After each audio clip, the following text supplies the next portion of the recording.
What's going on, everyone, and welcome back to Rooted in Reptiles. Today's episode we're going to be talking about imports versus captive born versus captive bred. We're going to go through, explain a couple of the differences and what you guys should be able to expect when you guys go ahead and make that purchase. First, we'll start off with imports.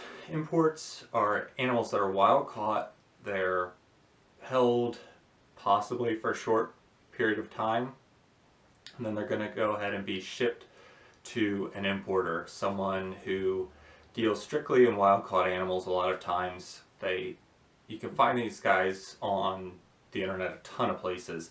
There are generally a lot of guys who have a bunch of random animals.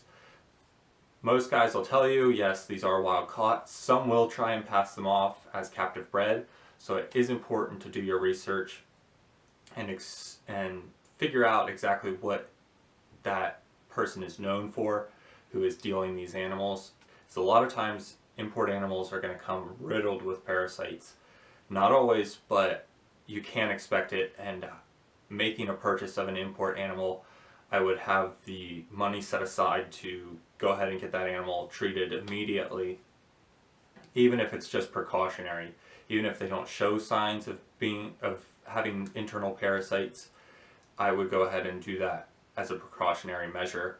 For import animals, you'll see them a lot this spring, or summer I should say, and just be aware when you're buying that animal, I would have at least $800 to $1,000 set aside for potential vet bills if that's the route you want to go.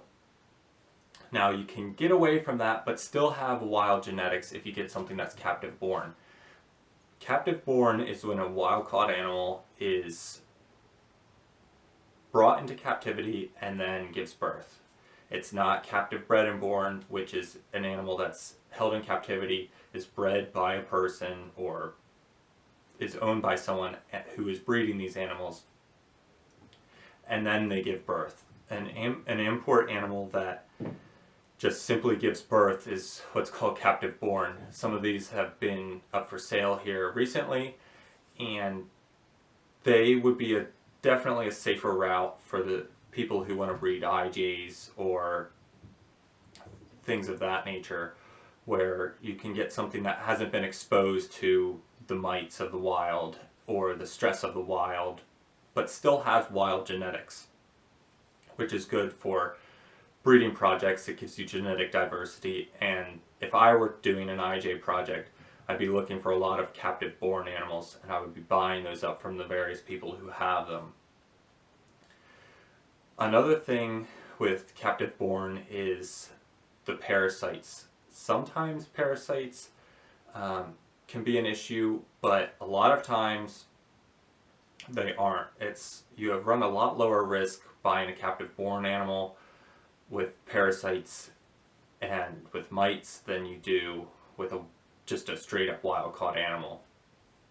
You can have less potential for a mite outbreak in your reptile collection or potential vet bills when buying captive born.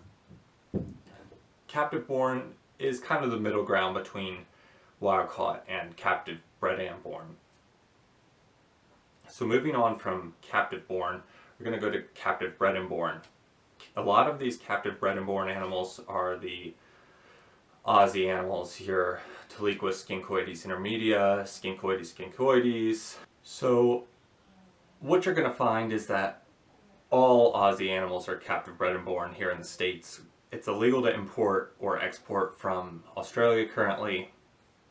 So anything that you're going to find is going to be captive bred and born.